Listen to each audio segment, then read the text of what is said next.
আসসালামু আলাইকুম। এখন আমরা চলে এসেছি মোহাম্মদের জন্য স্পেশাল খোলাদা পিঠা তৈরির দ্বিতীয় পর্যায়ে। এখানে আমি পিঠাটা তৈরি করব এখন।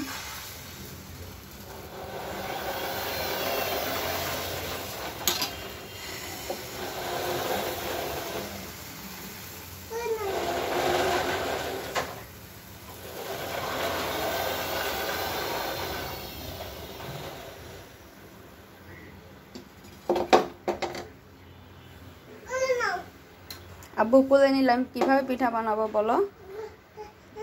এই যে এখন এটা ঢেকে দিলাম।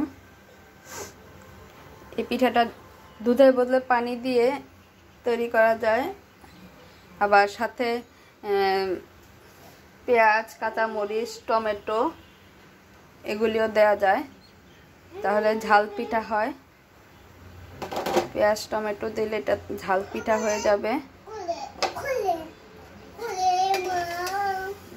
তৈরি হয়ে গেল মোহাম্মদের স্পেশাল পিঠা।